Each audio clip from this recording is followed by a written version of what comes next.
Hello and welcome to chapter 222 of the DC Alliance podcast. That's a lot of twos. With me, I, as always, is Joe. Joe, how you doing today? it almost sounded like you forgot what number it was, which, to be honest, you're about the only, I don't know what number it is, and I'm on the show, so the fact that Like you remember is great. that would be bad for the show notes. That'd be bad for the show notes. No, I'm doing good. Obviously, back from vacation. You're back. We're back from the break, and it is stupid hot here in Indiana. I think we hit 90 degrees yesterday. We were about 90 degrees here today, and I know this weekend is going to be a little bit higher. And I know in Canadian degrees, 32. There you go. It's different for you. Sorry, I forgot you It's got a the Canadian weird math. calculation too. It's like minus something plus. Yeah. It's like if I know Fahrenheit's that weird. Fahrenheit to Celsius is that only weird one. Like meters to feet, I get that. I can get that all day. But when it goes to temperature, I do not know the conversion rate because there's like a little difference. Because I think 0 Fahrenheit is like negative something Celsius. I don't remember. Yeah. It's you got to it's like minus 32 and then divide by 1.8, I think, to get what it is. So I know I remember seeing it in science because I did a little bit of chemistry in university, and it was like 5/9, which I know as dismal that I said there. So 1.8. So yeah, it was it's confusing, but I just the real thing is it's just really freaking hot, which 30 degrees is pretty darn hot, especially with the humidity in there as well, or sometimes lack thereof. But that's really it. I'm doing some more did a lot of podcasting when I got back, and I've got some stuff coming up both for the network and the Patreon and my other show. Yeah. How you doing, Travis? I'm doing well, Joe. Finished a week of work. Oliver is going to a new daycare starting on Monday, which is really good. The daycare is ran by my first cousin that I've known all my life. So that helps out. Yeah. And she's awesome. Yeah. And she said that we can drop him off like 15, 20 minutes early instead of having us drop him off right at 8 or 8:10, having to wait till 10 after 8 when it's really a lot more helpful because Allison starts work at 8 to 4. I work from home 7:30 to 4:30. So it'll be quite helpful that way. And also just the level of care. We just a lot of sick days taken, and I've had to take annual leave days just to watch out for the kids hanging with Allison. So it'll be nice because we're spending a lot of money. But now we get all that back on taxes too, which is a nice benefit here. Every bit of it we get to write down off our income and get it back essentially. So besides that, not much. We got a lot of news here I'm excited about. I also want to shout out any listeners that listened to the last episode because I thought that was pretty fun. We threw out a couple episodes of DC films through the years.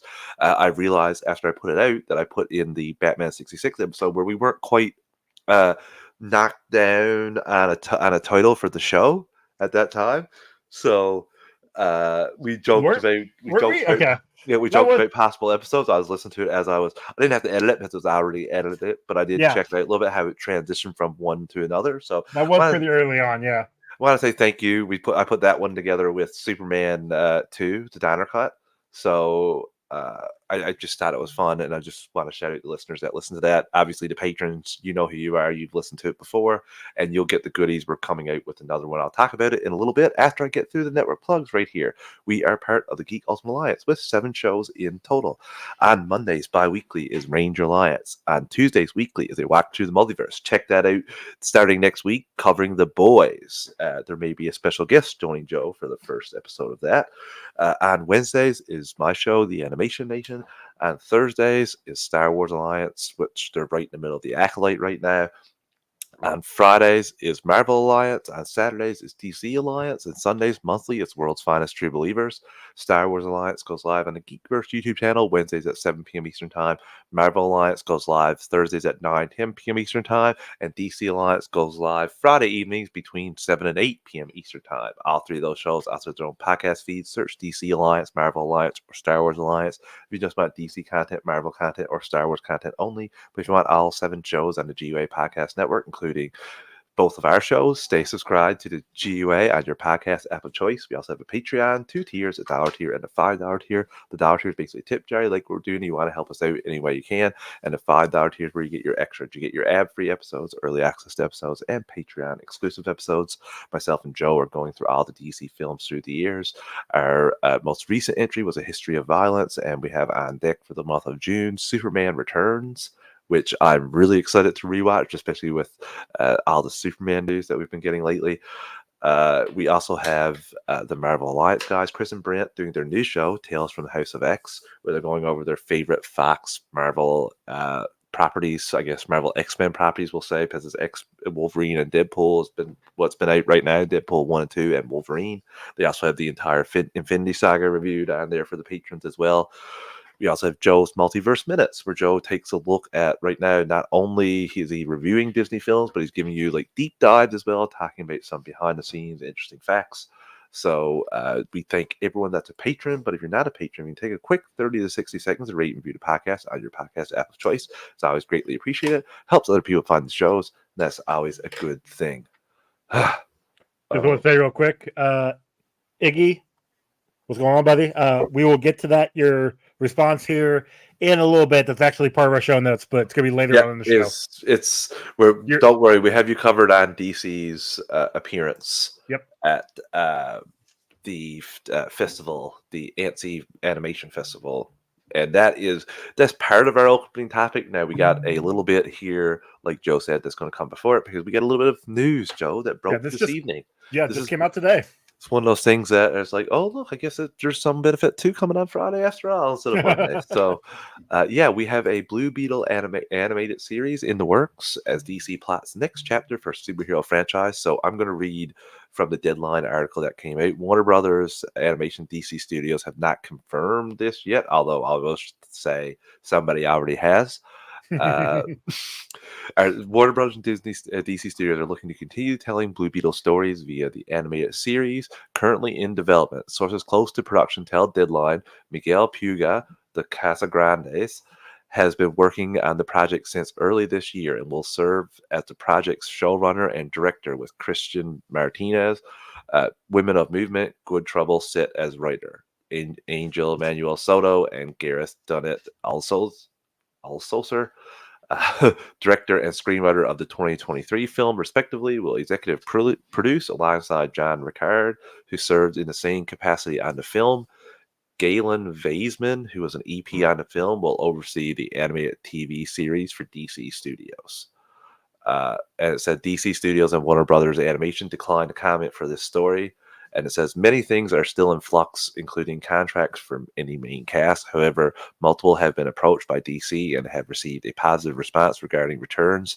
Deadline understands the animated series will build on the movie developed under DC Studios' previous regime, but will divert from telling the same story. Instead, the show will create its own story, which, in success, could potentially lead to a return to the big screen for the giant blue bug portrayed by Zolo. This is exciting. I really wish it would have been another movie, but the fact that it's going to be an animated series, and Gunn has already said if it's in animation, whoever does the voice work for the animation will be live action. We got a couple quotes in a little bit that reinforce exactly what you're saying. So, but this is awesome. I mean, we're getting more Blue Beetle, and we kind of knew that. Like, Gunn stated last year when this movie came out, when Blue Beetle came out, that he liked Shiloh's work. He liked what Miguel and Angel and all that crew did for Blue Beetle, and he's said that he enjoyed the character so much that Jaime Reyes will be coming into his DC universe. And the fact that Shiloh is, let's say it here, he posted about it, which just kind of says he's going to be Blue Beetle. He's coming back. That gets me happy, because at least something good came out of it, you know? I'm going to say this now. This is the only one of those properties I want it to come to the DCU, because they did a really good job of making you not know where it took place. Yep. Plus, it's one of those movies that because it stood by its own, and because the whole cast was so good, like I did not want to leave these characters. No. And And the again, fact we'll get them in the show, which is awesome. but this makes sense, Joe. This makes perfect sense for this Yeah. to come over because you can just say this took place. The first events of the movie took place in the DCU. You can Yeah. easily just say that because there's no reason not to. And I like this more than, like, let's say the character from the Suicide Squad coming over or the character from Peacemaker coming over. I like this more. This makes more sense to me. And as you said, I'm excited because we both enjoyed the film. Obviously, it wasn't a big hit like they were hoping, Yeah. but again, we both really enjoyed the film. I love the actor performance and his love for the character. And I've seen Blue Beetle in the animation. He can work. He worked fantastic in Young Justice, the Blue Beetle storyline. You can do more things with other Blue Beetles too that you kind of showed a little bit about at the start of the film. You might be able to explore a bit more about that too with animation, right? Plus, the other big thing is if you have a series, 10-episode series, you could have multiple storylines running through that series. So, like, you could focus, like, the A plot being them going after Ted Grant, while the B plot is, I don't know, the Reach coming in and trying to figure out what's going on with the Beetle. Like you could have all this, and I'm loving it. It's great. It's a good idea, I must say. I'm really excited. And like Joe talked about, Zolo posted about this, saying via his Instagram, it was like the Blue Beetle story, and he says, so happy to announce Blue Beetle lives. Yeah. So and I'm sure Gunn is gonna be like, hey, what are you doing? You can't be doing that. But at the same time, build the hype, and again, it's animated. Exactly. And yeah, I do. I think this is a good idea because, again, you can build a bit of an audience. People who are big fans of DCU will watch this, and depending on where you go with it, it could be a HBO Max show. I don't know what your age range you're going to try to go. You're going to try to get everybody, or you're going to focus it on more like teen/adult stories. Like, that's one thing I'm interested in. So I can see them, especially if it's going to be connected to the universe. And if it's not, if it's its own thing, whatever. We got, Harley Quinn, and that's her own thing. We've got the Batman, Cape Crusader, it's on Prime, but that's going to be its own thing. So, like, if it is its own thing, great. That just means we can do a lot more with it. Yeah. If it's part of the universe, I could definitely see it being more adult-centric. Probably similar to how Creature Commandos is going to be. And we'll get into Creature Commandos, Joe, after we take our first ad break. Listeners, we're an ad-supported network. We don't pick the ads or volume. I'm going to give you a quick 3 count to adjust your volume, and we'll be right back in 3, 2, 1. And we're back. Okay, Joe. Moving on from the Blue Beetle story, DC was at Annecy Animation Festival, and we got a lot of stuff.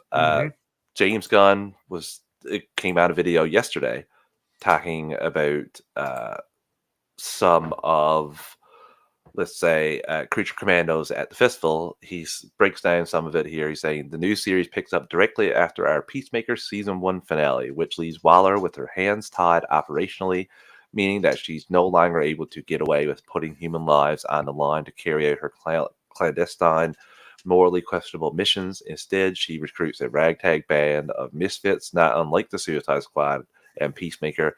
The leads are actual literal monsters, and I can't wait for you to meet them. Creating this series has been one of the absolute joys of my life. That's awesome. He is all in on this, and we got a lot of stuff from this. Yeah, Creature Commandos is one of those, and all the characters that are in there are one of those that they're very obscure characters, but they have been around for some time. So the fact that they're similar to what he did over at Marvel with Guardians of the Galaxy, he's bringing these characters into people's purview so that they get to know them. They get to go look for them, in the comics on DC Universe Infinite. And I'm excited. It's going to be good. Same. I do like some of this, and we're not done either. James Gunn also described the series. It's a cornerstone of the legacy we've been entrusted to carry at DC Studios and plays an integral role in the vision for our future storytelling. Since taking the reins, our true north has been to bring DC film, TV, animation, and gaming into alignment under a single banner and bring a sense of unity and consistency into the DCU as a whole.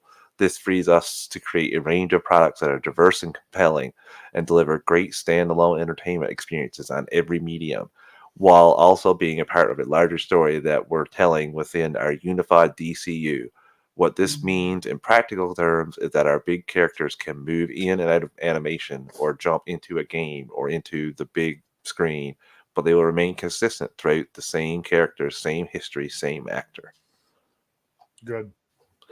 I'm of two minds of that. Okay. I really am, because for one, I'm a big fan of animation, and I do think that you really are squeezing some of the voice actors who do a lot of voice acting work here, because that is their bread and butter to get to do some of these voices. And if you took people that voice them, you might never have got a Kevin Conroy, for example. If you took Michael Keaton and made him voice the Batman, you might have missed out on one of the greatest voices ever, the good voice I hear in my comics. So I like the consistency, Joe, but I do have little bits of issues, because you could do a different voice and have, like, I do like I will say it now, I do like what Marvel does with What If and that.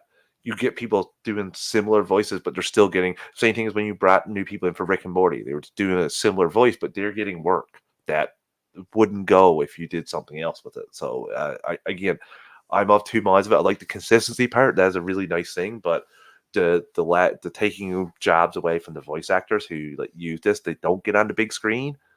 Frank Grillo, he always gets on the big screen. So like, I don't know if I need him to voice the actor, but again, I understand the consistency part of it too. But this isn't anything new though in the voice work department. For example, a couple years back, my one example I go to is the Penguins of Madagascar.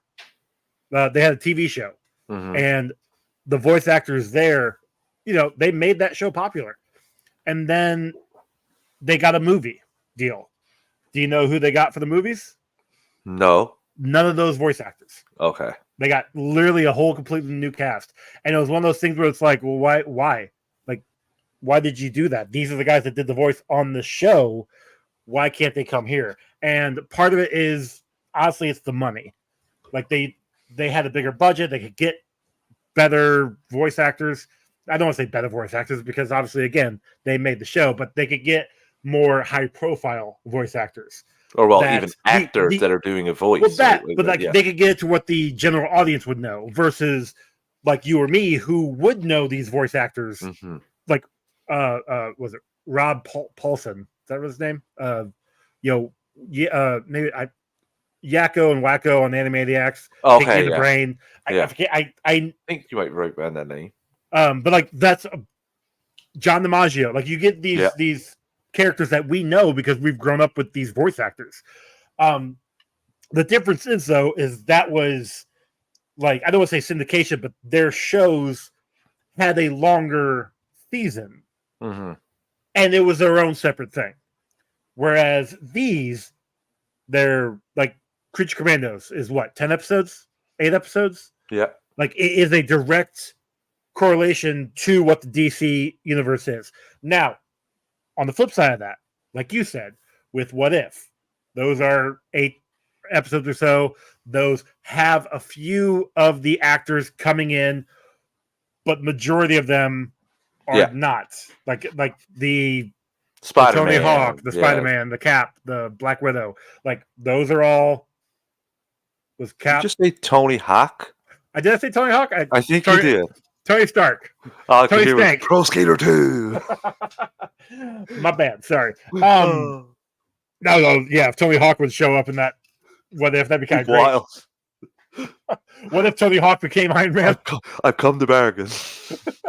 But yeah, so it's not unheard of, but the idea of them saying, hey, we want to keep everything cohesive, so whoever's doing the voice of the TV show, the animated show, will be the live action version. Personally, I do like that. I see your side and I agree with you. So I'm of two minds of it. It's tough, right? Because I'm ultimately, I think I'm in the camp of you of being like, I like it. Like I like the consistency and continuity. It's just I do feel bad there that There's jobs that aren't going to come in now for that. And again, you can even have like Rick Flag Sr. look like Frank Grillo and have him in Peacemaker.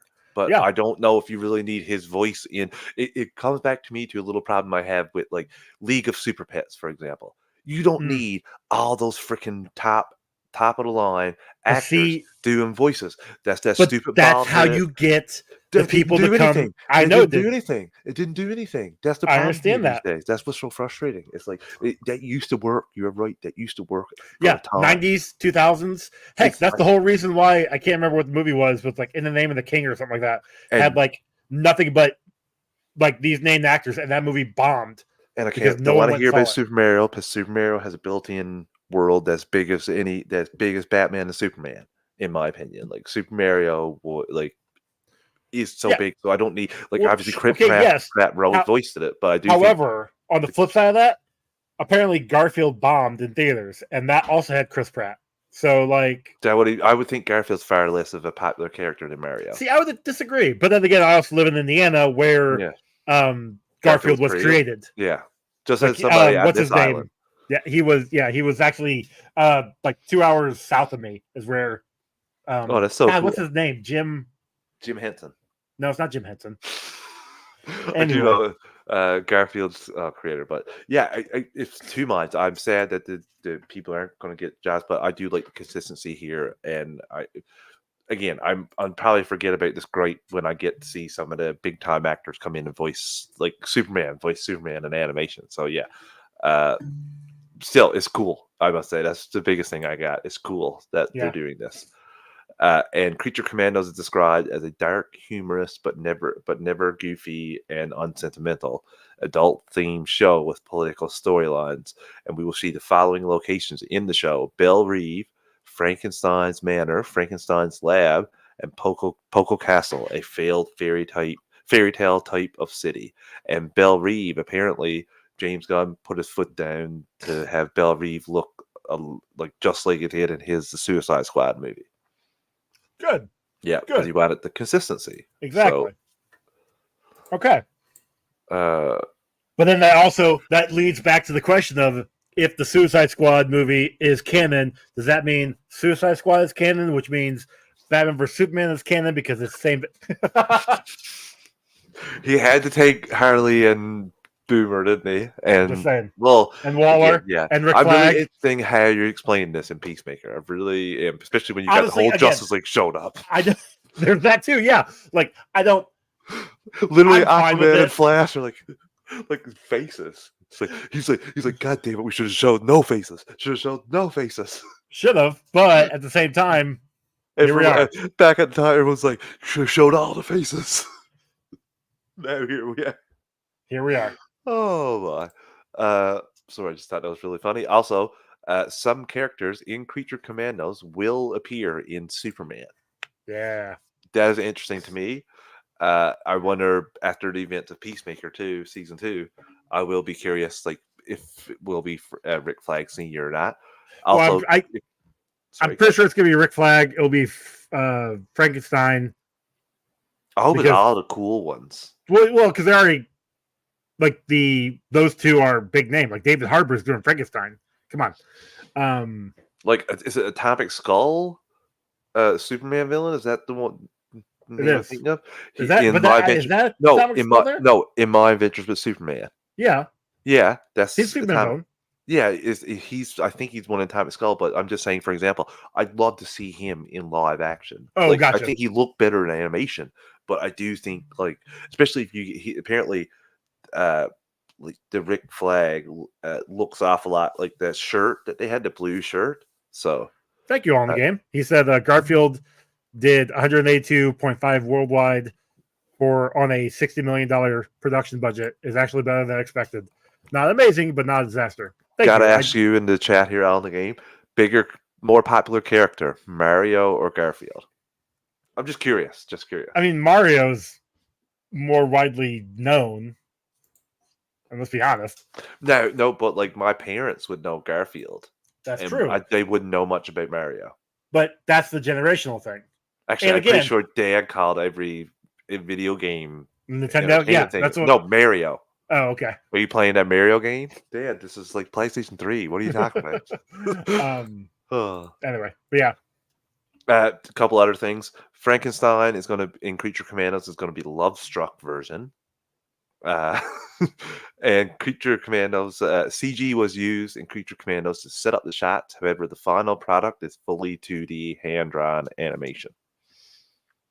Which I find, I don't, like, it's interesting that they did 3D rendering and then went to 2D, which is, I mean, that's cool. That's fine. I'm okay with that. Because I feel like most 3D animations can work, but they need a certain, what's the right word? Group? Like, obviously, like where we're getting in the remnants of the Rebirth, that's very CG there. What I loved, I think the last CG animation thing that I loved was the Superman Batman Battle of the Super Sons. Yes, 100%. And all in the game says here, And clearly Mario. And we're saying it more for that. It wasn't Chris Pratt. Chris Pratt wasn't the reason that Mario was successful, or any of the other names that were voice actors. They could have had anybody in there voice acting, like any hot, like good voice actor that can do like 25 different voices, and I still think that would have done just as much money as it would have got. So, oh yeah, no, it didn't have to have Chris Pratt. No, but he did a fine job. So he did a good job. Yeah, I just talking about like in the sense about the just bringing in high profile actors to fill these voice acting roles. It's like, okay, yeah. So we got to wrap up the little bit that's left. There was other animated announcements at the festival for some upcoming projects. I won't talk about Gremlins: The Wild Bat, even though I do want to. The Bat Family spin-off series will consist of 20 episodes. It will be a comedy. It is currently scheduled to be released next year on Prime Video. We will continue to see Bruce be a father, Alfred, and Alfred's niece will also appear in the series. Alfred's niece, Babs. I got a few other things here from Creature Commandos. Written by James Gunn, coming to Max this December. The series will consist of 7 episodes and will continue from Suicide Squad and Peacemaker left off. Some other updated notes. Locations I already said. Note that the creator noted that James Gunn wanted the locations to look exactly like their live action counterpart, like I mentioned too. Yep. Frankenstein gets multiple outfits for beach, formal, and black tie, and regular setting.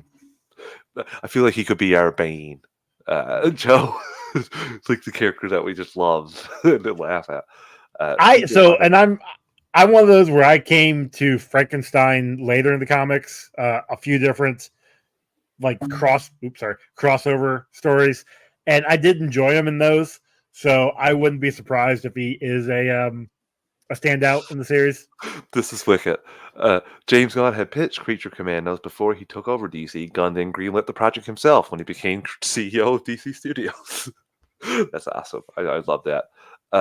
Batman Caped Crusader is coming to Prime Video later this year, August. Like 2 months away. The series is a full period piece set in the 1940s. We were shown the cold open where Clarence was getting questioned about Rupert Thorne by Eddie. Then the Penguin entered the room, and it would cut to the noir title sequence before it got violent. The director of the title sequence was Christina Soda. Harley Quinn. Actually, thoughts on that first? Oh, what was that? Sorry. Thoughts on the Caped Crusader? Yeah, I'll watch it. I'm at this point, I don't care. I mean, it's animated. I'll watch it. It's Batman. I'm there. I thought it was odd that they didn't show Batman here. It was just Penguin and Rupert Thorne. Harley Quinn season 5 will bring in some relationship problems for Harley and Ivy. Oh my god, I can't do that again. However, we were promised they wouldn't break up, so there's no need to worry. Harley and Ivy are also moving to Metropolis this season, leaving Gotham behind. Okay, that could be interesting. That'll be fun. Kite Man, hell yeah, is coming to Max later this year. In a short clip we have seen, he has offered to buy Noonan's with the $10 million he didn't have. And I think that's Batman Azteca movie is coming out next year. The film is set in Egypt. Watchmen Chapter 1 will be released this year, and Chapter 2 will be released in 2025. Both projects were completely CG animation. Yeah, it shows. And I'm not saying it's bad. I'm just saying it shows. That is it for it. So a lot of stuff at the Anti Animation Festival for DC. And Joe, I think that we should talk about the news, and On the Game gave us a lead in here for that. But before we do that, let's potentially take our final ad break of the evening. Who knows? Depending on how long we talk about the news. Listeners, we're an ad-supported network. We don't pick the ad to volume. We'll give you a quick 3 count to adjust your volume, and we'll be right back in 3, 2, 1. I mean, to be fair, there is a lot of news, so we'll see. Yeah, some of it's one-hitter stuff too, though. That's true. Like we could talk about the whole Daily Planet lineup. We'll get there at the same time. Yeah. So, okay, but like On the Game said, there is a trailer that we have, and is the I feel it's more like a teaser. It's 40 seconds. Teaser. Well, again, I do think this just basically gives away. Oh my god, the website that I take payments in my day-to-day life job just came up on the screen. That could have been bad. I'm glad you didn't click on that one. Well, yeah, some stuff is auto-loaded on that too, which is not like a great thing here. Oh, whoops. Okay, I just wanted to make sure I had that. Volumes off. Difficulties, everybody. I had to get a different one because of closed captions. So you don't want closed captions? I want closed captions. Okay. What I had shared in our chat did not have that. Gotcha. Present share screen. Okay. There we go. It's up. Yep. Okay. So, like Joe said, it's only a small teaser. We have basically Comedian. Comedian. It's just like and Rorschach is doing all the narrating here. This looks just like the film and the graphic novel. I mean, it's gonna be the graphic novel, right? I yes, 100%. And I want that ending for the graphic novel instead of what we got too, because it's animation. Don't get me wrong. That one we got in the movie was fine. I love that. That looks awesome. So, comedian here. Again, I think this looks fantastic, and I do have a couple things I want to talk about after we finish this, and more so gripes. But I think this looks great. I love the animation here, Joe. It looks fun. Like the Watchmen story is one of those where if you've never read it, go read it. It like what Alan Moore and David Gibson did was wonderful. Like it's a wonderful story. And very telling for the time. Like it was very that's it, Gibbons. Thank you. Sorry, I just looked over there and saw the Gibbons. Sorry. But no, like what it was very important for the time, and it still obviously to this day is not transcending things, but it's still impactful. Also, Marvel or DC does a thing where, well, it's been like 5 years. We need to put something else out with these characters so that we can keep the rights, which is I am kind of not all for, but that's a whole different matter. Regardless, Watchmen's a great story. Go read the novel. Go read the comic. Go watch a live action movie. Go watch the TV show, which I still haven't watched. I'm gonna get on. Oh, that's fantastic. Maybe that's something we can review when things get slow here too, because that's a really good show. I'm not against watching that. We'll see. I'm working on it.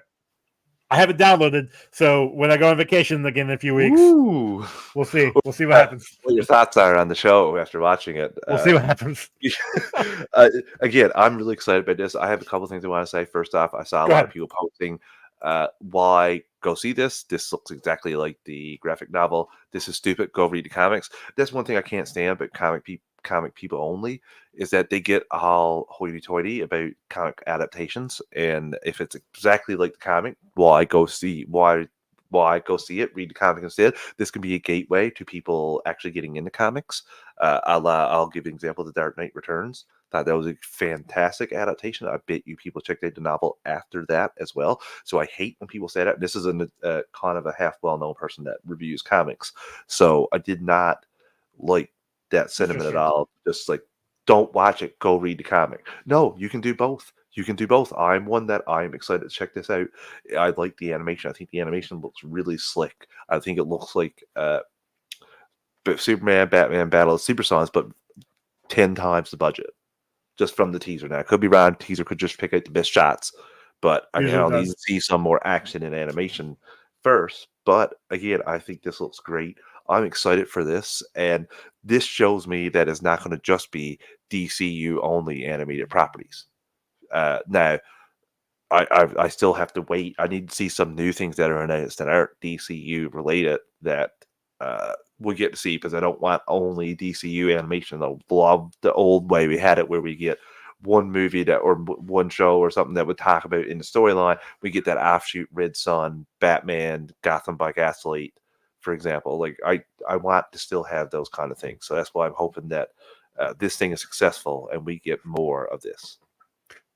I think the only thing that could be the downfall is kind of what you said, and actually what I kind of just said a little bit ago. Although me saying go read the comic was more so of read the comic because it's a great comic. Watch this movie because it looks like said it's go do both, great.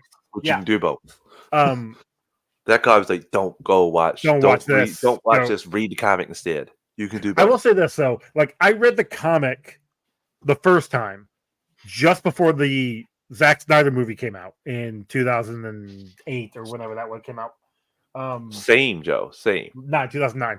And it was one of those where I'm like, I've always wanted the page to screen, you know? Like, I've always wanted to be like, because while I do like adaptations of stuff, I wanted to see the comic book come to life.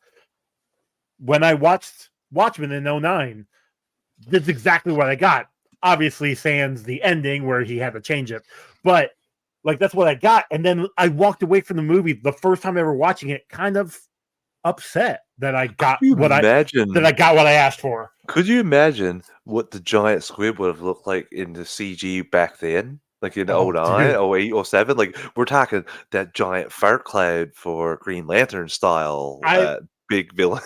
I'll tell you this, over on my other show, Comic Book Rundown, we are currently in like the 04, 05 era of a Marvel stuff. And the CG in that time is a little iffy. We've been kind of commenting on that from time to time. Also, little selfless plug. If you're listening to this right now, go check out my YouTube page of Comic Book Rundown, because we just did our dropping today. If you're listening on the 15th, if you're watching tomorrow on my YouTube page, is our video of our rankings of all of our 100 movies, because we've done 100 so far. And the only reason I'm pushing it is because it took me like a week to edit that. Like I actually edited a video. With Double Dragon on the list? It's on there somewhere. I bet it's down really low. Well, you'll have to listen to it tomorrow. Oh, I watch all the videos that come out. You go watch the video because I'm subscribed to your channel. I appreciate that. But no, like that one in particular, I'm pushing out that one because I actually put a ton of work into editing that video. So go watch the video. I actually watched your Ultimate Avengers one the other day because I was like, I reviewed this like a couple months ago and I thought it would absolutely stink. I gotta listen to see what you guys I enjoyed the first one, sort of. Yeah, I don't remember. I was a little surprised that you guys liked it more than I did. But anyway, what was I getting at? Oh, so this movie, go back to what you were saying, how you wanted other in-between projects. I would love to have that. The problem is yes, you have a ton of stories, but what can you actually tell? Like, obviously we had Dark Knight, which is its own little thing. We had Red Son. They've already told all of these. They've already put all these good stories into animation, you know. A lot of new stories that you can throw in. There is some new ones coming out. The metal.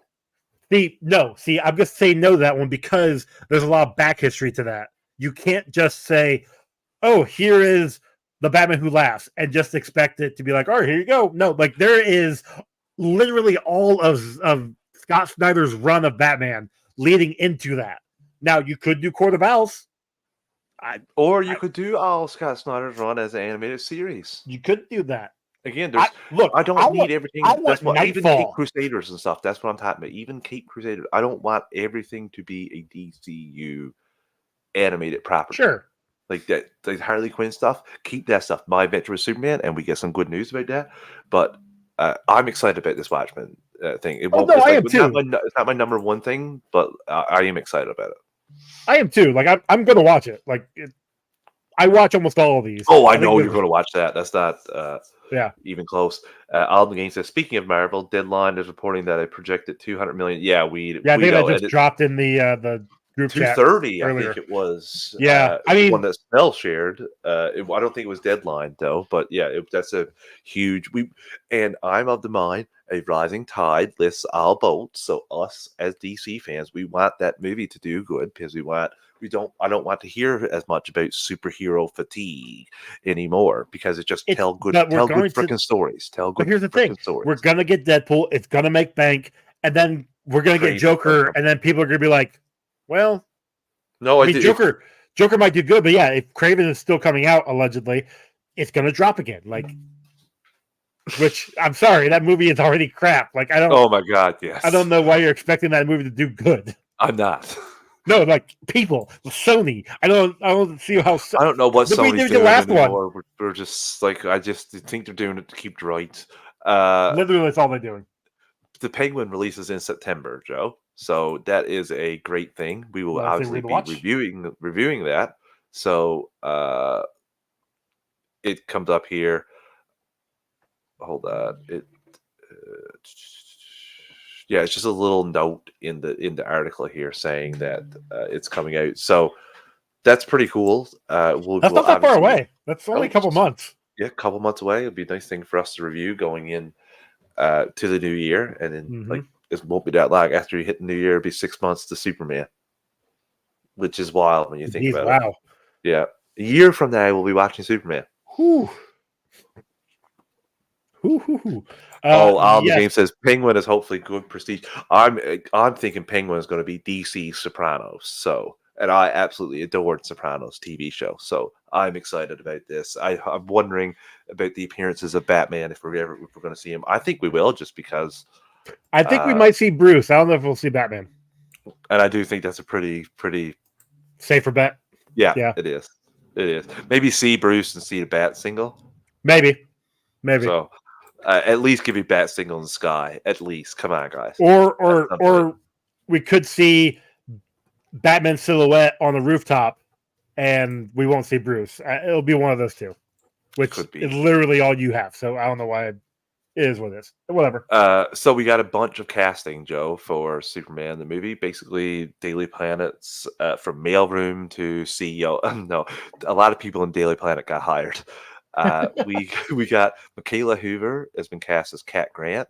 We have Christopher McDonald, not to be confused with the actor that plays Shooter McGavin, because that happened to a few sites. Has been cast as Ron Troop. Gunn confirmed both of those as well. On a little reply here, he shared the thing and said, "Welcome to the DCU, Michaela and Mr. Christopher McDonald, Cat Grant, and Ron Troop." And also, while we were away last week, the announcement: Beck Bennett has been cast as Lombard. Is it Hector Lombard? Lombard? Steve Lombard. Steve Lombard. And I love him in Saturday Night Live. He plays some eccentric characters. He's really good getting reactions out of. So yeah, and I'm loving some of the versions that I've seen of that character, especially in My Adventure with Superman. So. Hoping for a good performance there. And we got a really cool updated Daily Planet thing from Home of DCU.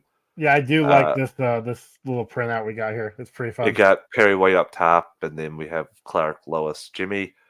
I'm going to be honest with you. I'd rather have these switch with these, and those are Clark, Lois, and Jimmy are the ones trying to get on the come up. But now that obviously doesn't mean where they are in the company.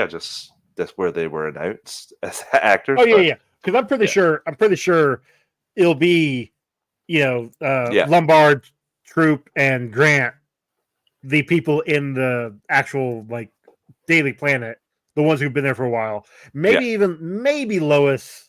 Depending on how they want to show that I mean, end of the day, it's gonna be Clark coming in because this is still Does Clark and Lois know each other by now? Does Lois know that Clark is Superman? No. That depends on the continuity. Ooh. I'm interested. That's the thing we don't know yet. Does she know if he's Superman or not? Because in the comics, she technically doesn't know it until like year 5. Like year 2 of them dating, but like year 5 of him being at the planet kind of thing. I'm giving air quotes there because, it was, if you've time in comic books is not like, it's not linear. What Joe's saying is Amy Adams, Lois Lane is going, ooh, took you long enough because she basically solved the whole thing in a weekend. Figured it out in a 30-minute montage. In a weekend. By the time you got back, oh wait, I know the guy. Yeah, but still, really excited. We also have a new Daily Planet logo from the set filming. Oh, okay. I thought that looked really cool. Just basic the Daily Planet thing there. I'm wondering, are they going to show like, is it going to be people read newspapers, or is it going to be as a dying thing? And that's something that they're going to look at as well. I'm curious if it's because it's going to be in modern age, if they do the mix of website and newspaper. That's what I'm hoping they do. Like newspaper is one of those things where they're so old school, they don't want to get rid of it. They still push it out there to the streets. They may not be selling as much as they used to, but they're still printing them.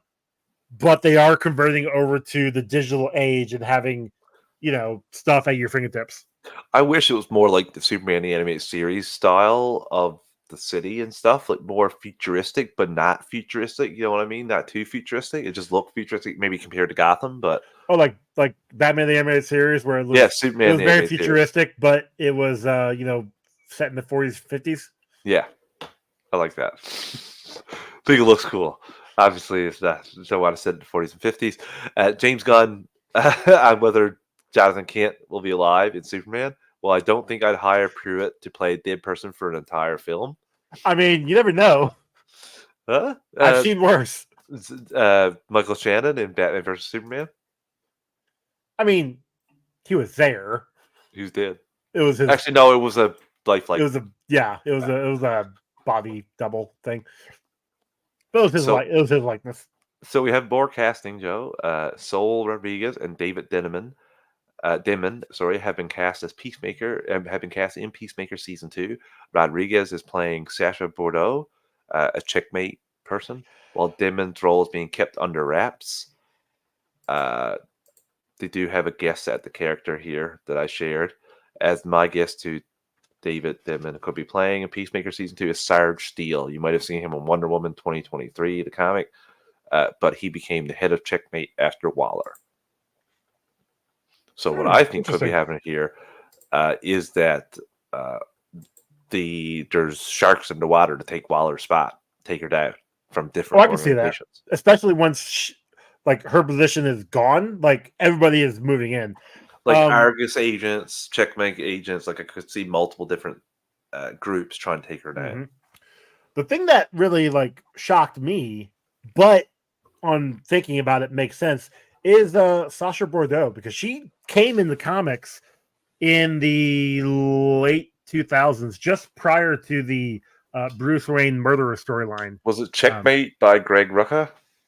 Yes, she was in that, but she was even in the Batman comics before that. Okay. So what happened is mid 2000s. I can't remember exactly when the actual timeline. She joined.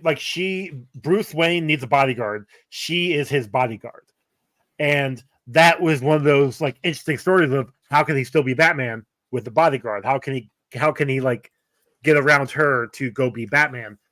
And eventually, she was his Diggle. So kinda. And eventually she finds out who he is.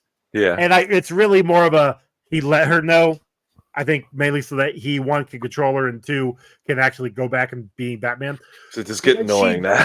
But kinda. And then, like Diggle, she joins the fight and becomes a vigilante. During when was it? Magneto helmet or no Magneto helmet? No She had a domino mask. Smart. During the Infinite Crisis start, like the OMAC project, she becomes part cyborg, but OMAC is starting to take over her, but it stops, so she's half OMAC and half human, sort of. she gets some like special abilities. She joins Checkmate and becomes, oddly enough, Alan Scott's like right hand, because Alan Scott was working with Checkmate, and so was Mr. Terrific, and there was a whole Checkmate was a whole new thing. So yeah, like the fact that she's here is awesome. It just goes to show that all the like it doesn't matter when you were created. Gunn is going to pull a character that is worth telling for the story. It's true, and we have a big cast now for Peacemaker season 2. Another one that got added to that was Tim Meadows has been cast in Peacemaker season 2 as Argus agent Langston Fury. Mm-hmm. Fleury. And I wonder if he's going to be Canadian, just from that last name. And we have a couple other things. Greg Motola from Superbad will direct some episodes of Peacemaker season 2. I think episodes 2 and 3. And Gunn speaks about him as well, just saying how much he known him. Was to hear is because ever since seeing Day Trippers back in the 90s at Film Forum in New York, I've been a huge Greg Motola fan. Through Superbad and so much more. When we needed a director for episode 2 and 3 of season 2 of Peacemaker, he was the first person I thought of. Can't wait for you guys to see what we're cooking. I think the interesting thing I saw was that White Dragon and Judo Master were coming back. I can see White Dragon come back because we've already seen him in, seen him since he died of his head. So, but the Judo Master I'd rather see a different, weird, obscure character. If I'm being honest with you, again, like another one. But again, bring him back. I mean, no qualms about him. Yeah. No qualms about the performance, and give me a fourth round between Peacemaker and Judo Master. I just can't wait to see John Cena in that character. I absolutely loved him at that. So we got some Black Label dates, Joe, for and these are no Batman stories. So Zatanna Bring Down the House comes out June 25th. The Nice House by the Sea comes out July 24th. Jenny Sparks comes out August 21st. Plastic Man No More comes out September 4th.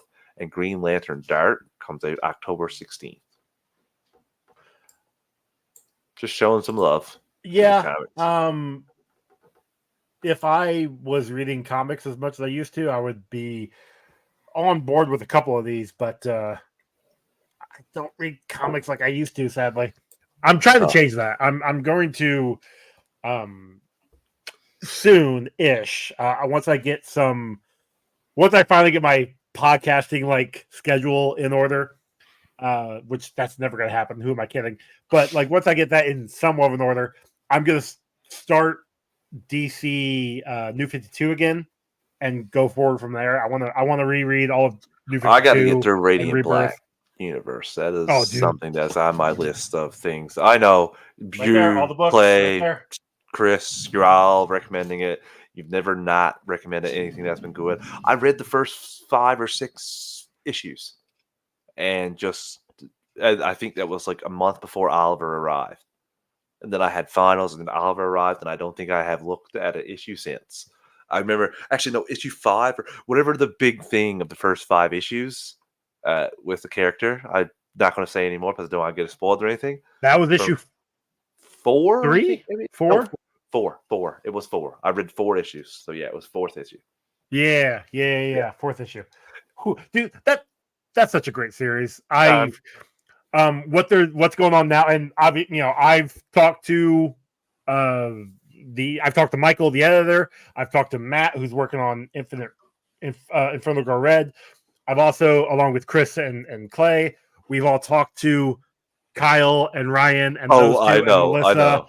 Oh yeah, I've talked to Melissa as well. I sent you a picture of one of the guys looked like that sportscaster, and he looked identical to him. I could not see it every time. Kevin Wilds, I could not see it every time. It's what they're doing over there over at Image is wonderful, and what they're doing with that story, all their stories, individual stories, is great. Sad, it's game changing, Joe. It is. I mean, sad to say, the Dead Lucky just wrapped up after 12 issues recently, which sucks. But Radiant Black's still going. Rogue Sun's going. I've heard from Matt that there might be some more stuff coming in the future. Obviously, no one is still going out. It's got a couple issues left, but even getting those the opportunity to tell those stories. It all Yes, comes exactly. from It's all the big. success of the first. It's great. It's a great thing. We have. I wanted to put this in here because I thought the response I want to discuss more. There's a Okay. rumor that Lanterns is currently eyeing to start shooting in Q1 of 2025 in the United Kingdom. Casting has begun. DC Studios is looking for a Hal Jordan between 43 and 49 years old and a John Stewart between 27 to 35. And Gunn's response, which I found interesting, was casting has not begun, but it's going well. So he did not deny the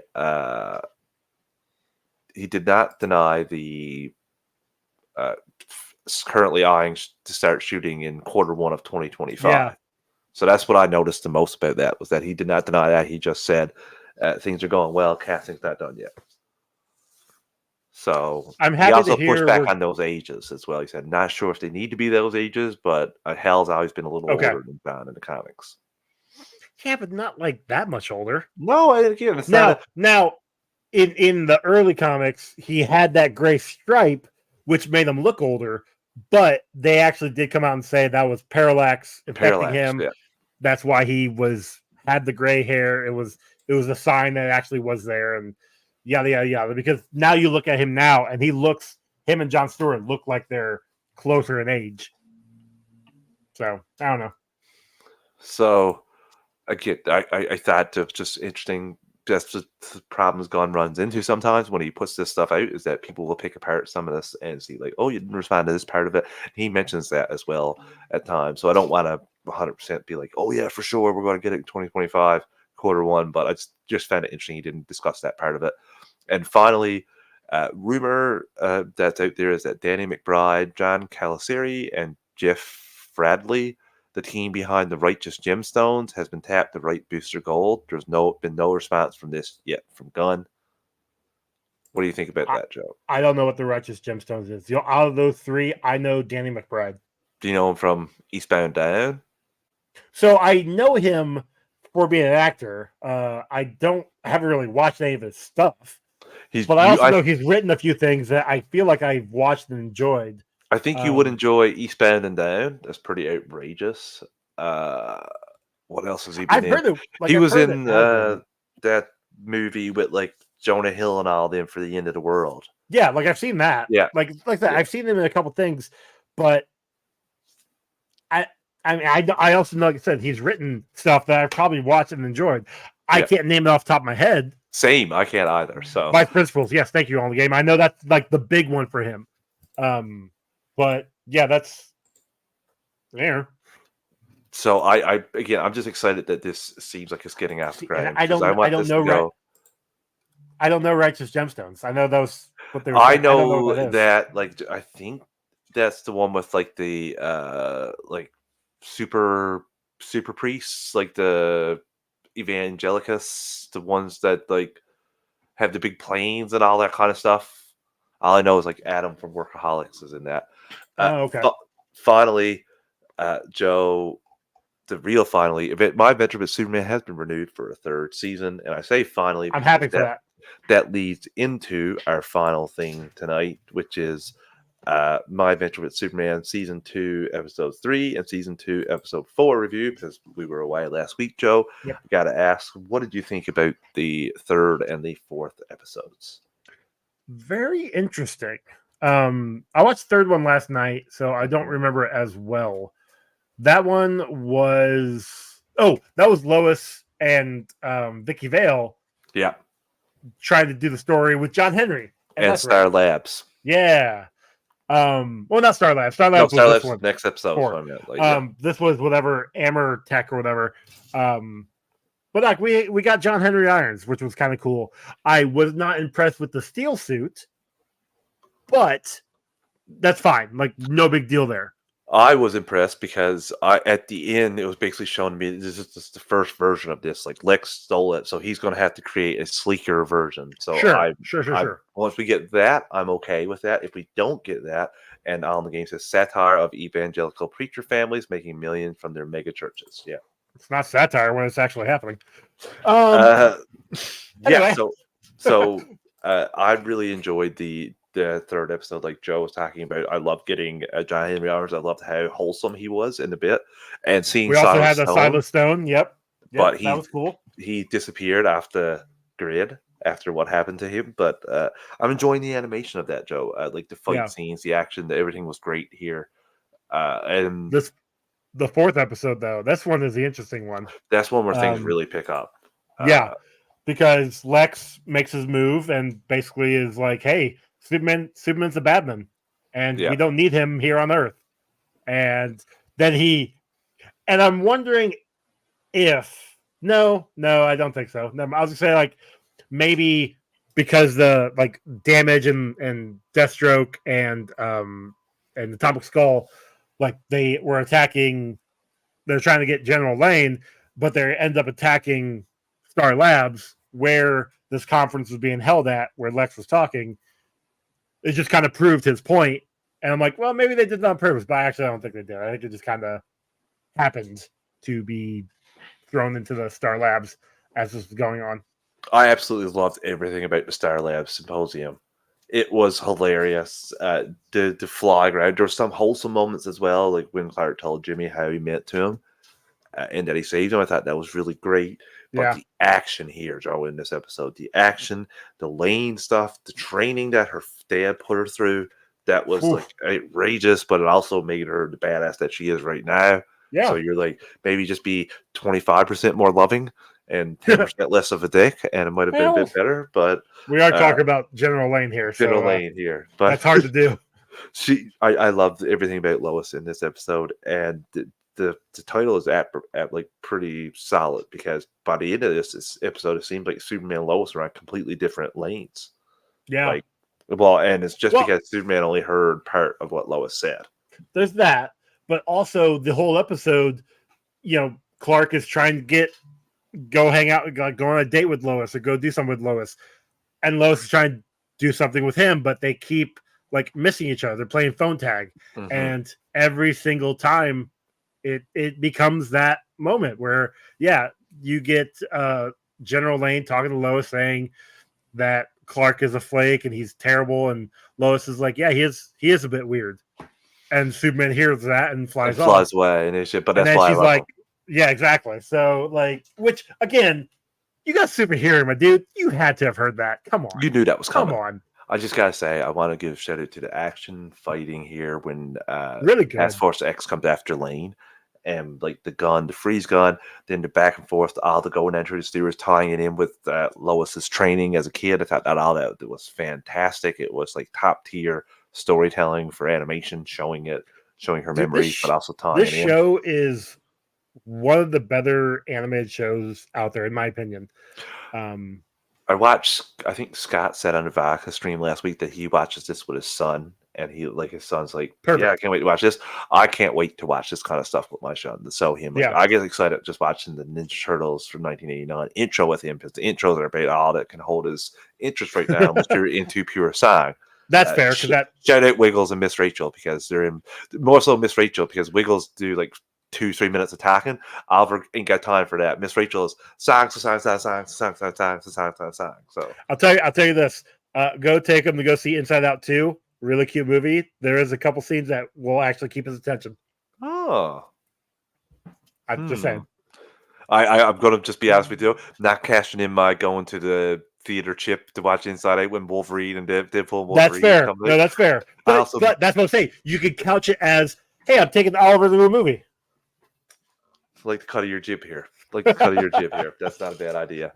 I did mention to her that I was going to see that movie. I was like, don't worry, it's not going to be like Aquaman 2. I'm going to really enjoy this film. Yeah, I actually like this one and watch it. But yeah, I love this. I love the action, the fighting, where Deathstroke's just about to kill him. He's like, don't worry, Lane, you were my least favorite anyway. And then Superman comes in and saves him, and we get like Superman working with Lane. I love the back and forth there, like throwing the guys and fighting. And then, like Joe said, Lex turning it all around as Superman, like making him be the pariah, people scared of him, which I don't understand why anyone believed that with everything that happened there. But they didn't see it. All they saw was Superman, destroying all of Star Labs.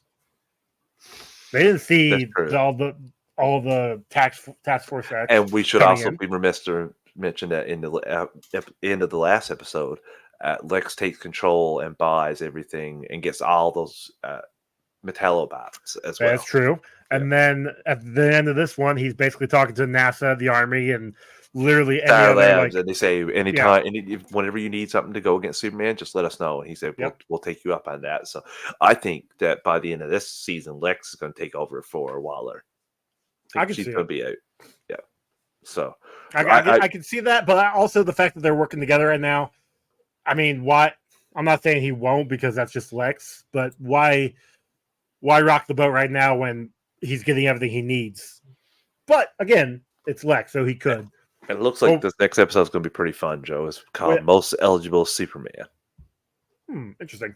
But we also get Superman sending a message to Kara, plus General Zod showing up. Was that Zod? No, in the suit, right? Did I not see that part? He's like standing, like he's in space. Oh, yeah. Okay. I didn't know what that was. I thought that was just a robot for the next battle. I thought it was a robot. Well, I'm pretty sure that's Zod, right? Like, that's what they showed at the end of season 1. It could be. I did see that. Okay. I was like, did I miss end credits? No, I did see that. I thought it was a robot. So gotcha. That just goes to show. I honestly thought it was a robot. So I was like, wait, is that the villain for the next episode? But no, of course, that's not it. And maybe he was drawn because of that device that Clark used to try to contact Kara. Possible, but I actually think he was, because he found out at the end of season 1. So I think it was more of him finally coming in. Or maybe it was I don't know. The activating the thing at Clark's house that drawed him in at the end of season 1. That could be right too. Maybe. So, Joe, I'm loving this show. I think it's great. I can't wait for the episode to watch the episode from this week. I think it's coming out tonight and on Max tomorrow. So, Yep. What a fun show. We'll do a deeper dive into the episode next week. Don't worry about that. And we will be back on the Dead Boy Detectives next week. We just had a lot of news this week. Finally, the last thing, Joe, if you remember anything about the season finale of Smallville. Oh, I watched that yesterday. So this was boring as hell for the first 10, 15 minutes. And then things kind of just shit hit the fan and I could not look away. So I will say this: when we started this season 4 of Smallville, I had said, I wanted to watch what was going on with Jason because I remember him being all gung ho, I remember him being whatever at the very beginning, loving Lana and having this very nice relationship, and then being a complete asswad, wanting to kill literally everybody at the end of it. And I'm like, I don't know where this switch was. This makes no sense.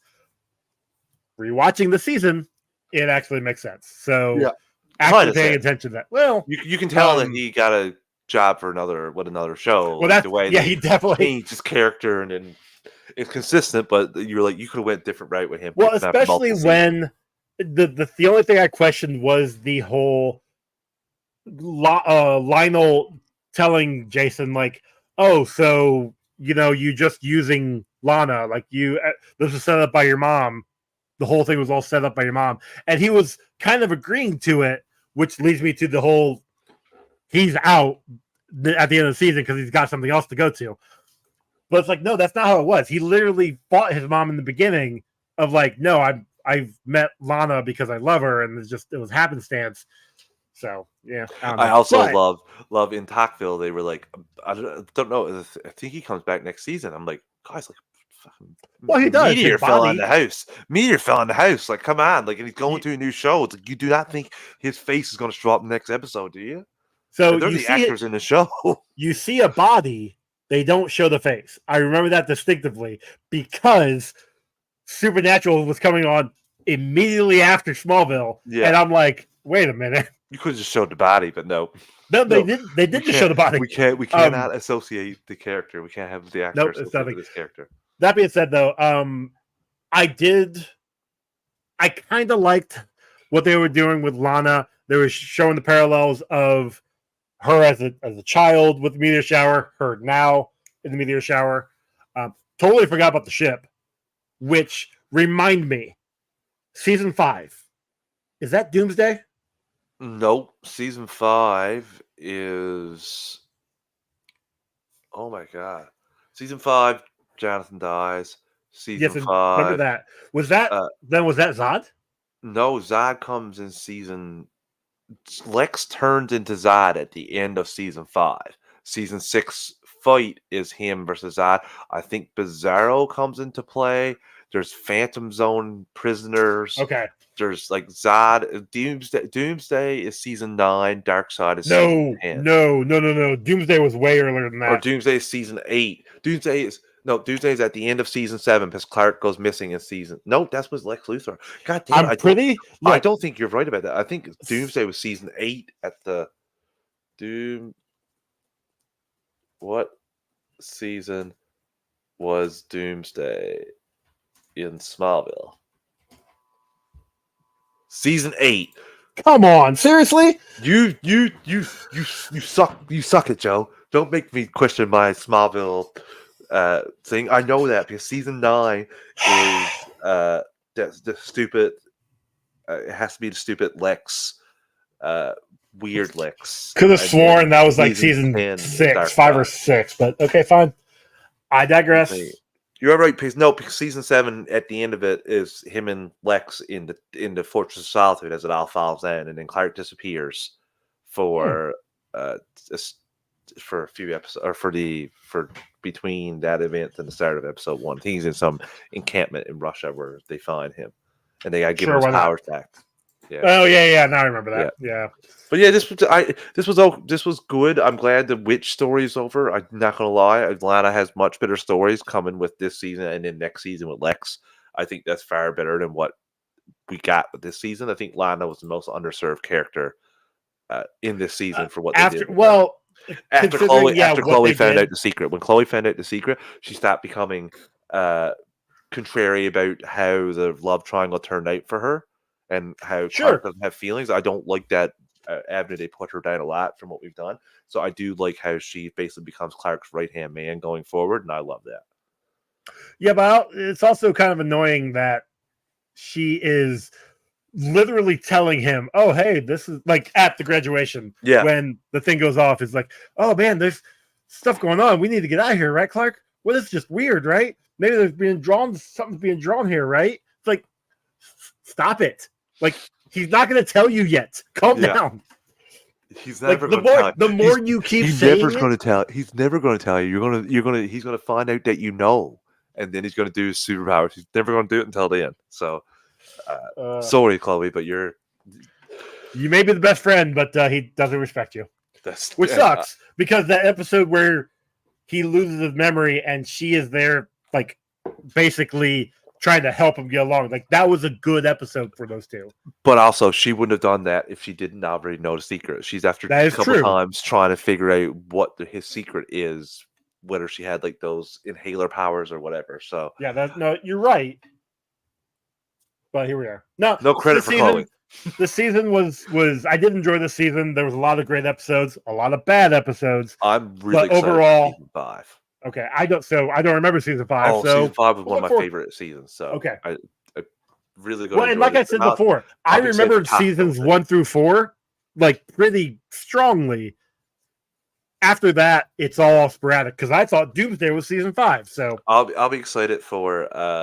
I forgot that Dave Bautista was in the show until like Dave Bautista's later earlier this He's year. A Phantom Zone. He's one of the Phantom Zone escapees. I completely forgot he was in the show altogether. So, and he was in like a whole season. I'm trying to remember the villain. Well, you're right. He is a Phantom Zone escapee. Oh, I'm so stupid. Obviously, because he has to be in the show at some point. Brainiac is the villain in season 5. The guy that ain't dead now. The Spike from Buffy. James Marsden. Yes, Marsters. Whatever Masters or something. He's a guy from Spike from Buffy. That's right. Yeah, that's right. So he and his ship and all that, and he's okay. He's a student. Now I remember. Yes. Okay, I do remember that being a somewhat good season. It's a really good season. So I can't wait to get into it, and I can't wait for Talkville to get into it too, because I don't think there are going to be as many bombs from Rosenbaum next season. I mean, so, we got a couple weeks. Like they usually take like about a 4-week break, month or so. Yeah. We got Dead Boys. We got My Adventure with Superman. We'll be fine. In the meantime, we'll miss Smallville, of course, but we'll wait until Talkville gets back up and running before we cover the next season of Smallville. Listeners, that's it for tonight. Nice big jam-packed episode tonight, Joe. We'll be back next week with more My Adventure with Superman and Dead Boy Detectives as things that I can for sure say that we'll be talking about, as well as any news that comes between now and then. See you next week, listeners.